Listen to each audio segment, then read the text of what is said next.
अगर आप एक बिगनर हैं या स्टूडेंट हैं और आप चाहते हैं कुछ ऐसे मशवरे या आप चाहते हैं कुछ ऐसे टिप्स एंड ट्रिक्स फ्रीलांसिंग के कैरियर में जो कि आपको बहुत ज़्यादा हेल्प करें। मेरा नाम सलार है, मैं पिछले 8 साल से फ्रीलांसिंग कर रहा हूं। आज की इस वीडियो में हम एक्सप्लेन करने वाले हैं कुछ ऐसे तरीके जो कि आपको फ्रीलांसिंग में बहुत ज़्यादा सक्सेसफुल करेंगे। तो वीडियो स्टार्ट करते हैं। Number 1, set clear boundaries.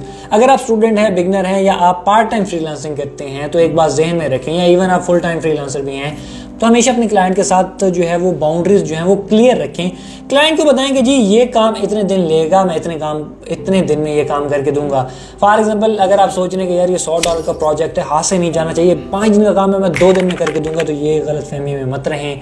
इससे क्लाइंट का टाइम भी खराब होगा, आपका टाइम भी खराब होगा, क्लाइंट के पैसे भी खराब होंगे, क्योंकि एंड पे ऑर्डर कैंसिल हो जाता है जब आपकी म्यूचुअल अंडरस्टैंडिंग नहीं होती, आप काम डिलीवर नहीं कर पाते। तो मेक श्योर कि क्लाइंट को आप बताएं, ये बाउंड्रीज सेट करें अपनी कि ये काम इतने दिन लेगा, क्योंकि मैं एक स्टूडेंट भी हूँ, आपने अपने जहन में रखना है, क्लाइंट को नहीं बताना ऑब्वियसली। या अगर आप पार्ट टाइम फ्रीलांसिंग करते हैं तो आपने हमेशा से अपने जहन में ये बात रखनी है, ये गलती नहीं करनी कि आप अपनी बाउंड्रीज को क्लियर ना करें और आपको पता ही ना हो कि भाई हो क्या रहा है मेरे साथ, और मैंने जो है ये काम 5 दिन में करके देना था, ये मुझसे 7 दिन हो गए और अब क्लाइंट ऑर्डर कैंसिलेशन करने के लिए कह रहा है। तो मेक श्योर कि आपके साथ भी जो है ये गलती ना हो और आप अच्छे तरीके से लॉन्ग टर्म पे फ्रीलांसिंग कर सकें।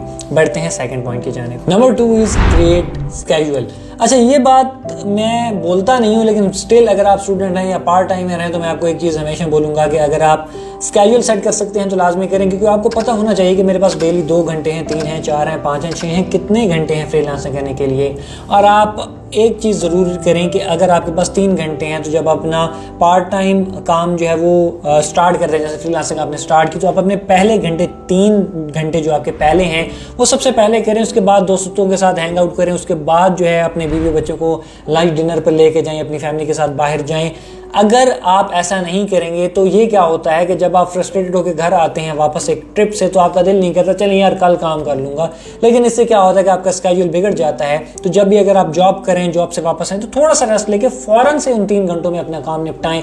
2 घंटे हैं, 3 हैं, 4 हैं, 5 हैं, जितने भी आप देना चाहते हैं वो दें, एंड देन जो है आप अपने बाकी काम करें, क्योंकि अगर आप ऐसा नहीं करेंगे तो आपका स्केड्यूल बिल्ड नहीं होगा एंड देन जो है आप फ्रीलांसिंग में बहुत बुरी तरह गिर जाएंगे। बढ़ते हैं अपने नेक्स्ट स्टेप की तरफ। नंबर 3 पे जो हमारा स्टेप है वो है choose your freelance project wisely.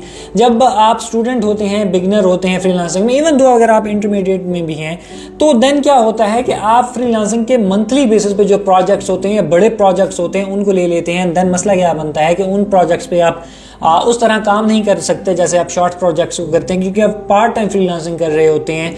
और देन मसला क्या होने लग जाता है आपके साथ कि आप उन प्रोजेक्ट्स को कैंसिल करवा बैठते हैं। देन आपके हाथ पे at the end of the month कोई प्रोजेक्ट रहता ही नहीं है और आपके पास कोई पैसे भी नहीं आते। तो आपने कोशिश ये करना है कि हमेशा शॉर्ट प्रोजेक्ट्स यूज़ करें, शॉर्ट प्रोजेक्ट्स लें और उनको जल्दी जल्दी फिनिश करें, देन क्लाइंट को दें, देन कुछ और प्रोजेक्ट्स पकड़ें।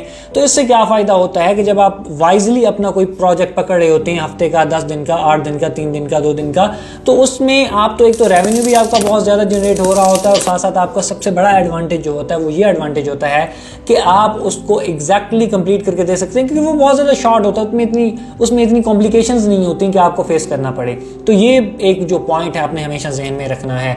बढ़ते हैं नेक्स्ट स्टेप की तरफ। नेक्स्ट जो पॉइंट है that is communicate with your clients. देखें, कुछ दिन ऐसे हो सकते हैं जो कि आपके एकेडमिक कैरियर का अरूज हो सकता है, कुछ दिन ऐसे हो सकते हैं आपके एग्जाम्स हो सकते हैं, कुछ दिन आपकी तबीयत डिस्टर्ब हो सकती है।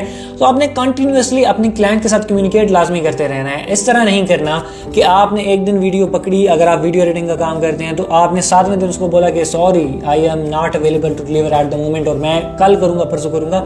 आपने डेली बेस पे क्लाइंट को अपडेट करते ही रहना है। और अगर आपका प्रोजेक्ट 7 दिन से लंबा है तो देन आप एक दिन छोड़ भी सकते हैं, लेकिन अगर कोई आपका प्रोजेक्ट 7 दिन के अंडर है तो आप डेली उसको अपडेट करें। मैं भी एक ऐसे फ्रीलांसर को जानता हूं जो कि काम आउटसोर्स करते हैं, एंड देन उसके साथ क्या हुआ कि उसने एक वीडियो पकड़ी और अपने एक एडिटर को भेजी कि भाई ये वीडियो एडिट करके दो, और 5 दिन बाद उस एडिटर से पूछा कि आपने वो वीडियो एडिट कर दिया तो मुझे भेज दें, 1 घंटे बाद मैंने क्लाइंट को भेजनी है। और उस एडिटर ने कहा कि मैंने तो वो प्रोजेक्ट स्टार्ट ही नहीं किया क्योंकि मुझे वो प्रोजेक्ट मुश्किल लगा। तो इस तरह भी हो जाता है और वो बंदा सर पीट के बैठ गया कि अब मैं क्लाइंट को क्या डिलीवर करूंगा। Number 5, use your student skills.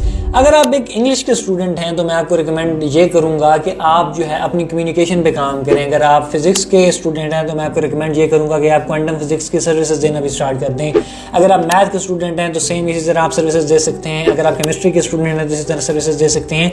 तो क्या होता है कि आप स्पेसिफिकली इस निशेस की भी, कैटेगरीज की भी जो है आप अपनी गिग्स बना सकते हैं और उनकी भी सर्विसेज दे सकते हैं, जहाँ पे आप जो है एक स्पेसिफिक आप कह लें कि कोई स्किल सीख रहे हैं, आप कोई यूनिवर्सिटी में डिग्री कर रहे हैं। फॉर एग्जांपल अगर आप जो है MBA कर रहे हैं या BBA कर रहे हैं तो आप इवेंट प्लानिंग की सर्विसेज दे सकते हैं, आप उनको फाइनेंस की सर्विसेज दे सकते हैं, आप उनको और भी बहुत ज़्यादा जो फाइनेंस में चीज़ें हैं, मार्केटिंग की सर्विसेज वो भी दे सकते हैं। अगर आप वीडियो एडिटर हैं तो ज़रूरी नहीं है आपने वीडियो एडिटिंग ही करनी है, आप उस जो है कैरियर में तरफ जा रहे हैं उसकी भी सर्विसेज दे सकते हैं। तो ये भी आपके पास एक बहुत बड़ा एज बन जाता है, बहुत बड़ा प्लस पॉइंट बन जाता है।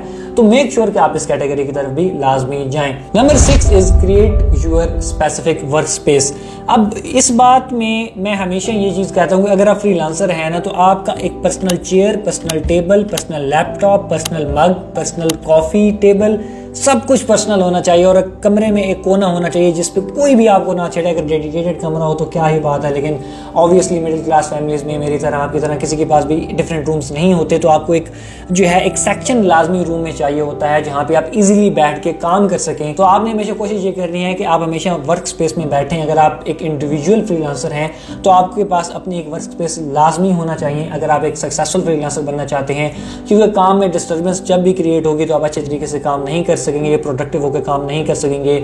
तो मेक श्योर कि आप अपनी डेडिकेटेड वर्क स्पेस बनाएं। ज़रूरी नहीं है पहले दिन से ही बनाएं, आहिस्ता आहिस्ता करके अपनी फ्रीलांसिंग के रेवेन्यू से बनाएं, लेकिन एक अच्छा टेबल, अच्छी चेयर, अच्छा कंप्यूटर, अच्छा माइक, अच्छा लैपटॉप, आपके पास जो जो चीज़ जिसकी आपको ज़रूरत पड़ती है वो लाजमी होना चाहिए। और मेक श्योर कि ये चीज़ आपके पास लाजमी हो अगर आप एक सक्सेसफुल फ्रीलांसर बनना चाहते हैं। बढ़ते हैं नेक्स्ट स्टेप की तरफ। Number 7 is networking. अच्छा, जब एक फ्रीलांसर आप बनते हैं ना स्टार्ट में, तो आपका एक सोशल नेटवर्क बहुत कम होता है और अब आपको चाहिए होती है अपनी ऑनलाइन प्रेजेंस। तो मेक श्योर कि आपके जितने भी बहन या भाई फ्रीलांसर्स हैं तो उनके साथ लाजमी अटैच हों। तो मेक श्योर कि आपके जितने भी फ्रीलांसर्स हैं वो मेल्स हैं, फीमेल्स। अगर आप फीमेल हैं तो फीमेल के साथ, अगर आप मेल्स हैं तो मेल्स के साथ, अगर आप चाहें फीमेल्स के साथ भी हो जाएं, भाई मुझे क्या मसला है। लेकिन आप अपना नेटवर्क ज़रूर बनाएं अगर आप फ्रीलांसिंग स्टार्ट कर रहे हैं। तो इससे क्या होता है कि आपको बहुत ज़्यादा चीज़ें सीखने को मिलती हैं, आप ट्रेंड के साथ अपडेट होते रहते हैं, आप प्राइसिंग्स के साथ अपडेट होते रहते हैं एंड आपको एग्जैक्टली पता चलता रहता है कि मार्केट प्लेस में क्या हो रहा है। तो मेक श्योर कि आप अपना नेटवर्क बहुत ज़्यादा बनाएं, आप अपने फ्रीलांसर्स को जानते हों जो आपकी कैटेगरी में काम कर रहे हैं, जो आपकी स्किल्स की सर्विसेज दे रहे हैं। तो उससे क्या होता है कि आपको क्लाइंट ढूंढने में बहुत ज़्यादा आसानी हो जाती है, लोग आपको रेफर कर देते हैं, जब उनके पास काम ज़्यादा होता है आप उनके साथ काम कर सकते हैं। तो मेक श्योर कि आप अपनी नेटवर्किंग लाजमी बनाएं। अगर आप फ्रीलांसिंग स्टार्ट कर रहे हैं या आप एक स्टूडेंट हैं एज अ फ्रीलांसर, या अगर आप सोच रहे हैं फ्रीलांसिंग स्टार्ट करने का, तो ये चीज़ें आपको लाजमी सक्सेसफुल फ्रीलांसर बना देंगी। बढ़ते हैं अपने आखिरी पॉइंट की जानिब, विच इज लर्न टू से नो। जी हाँ, अगर आप सीख जाते हैं कि आपने नो किस तरह कहना है अपने क्लाइंट्स को, तो ये बहुत बड़ा एज पॉइंट होता है, क्योंकि हमारा जो टिपिकल माइंडसेट होता है हमेशा यस सर वाला, उससे आप बाहर आते हैं।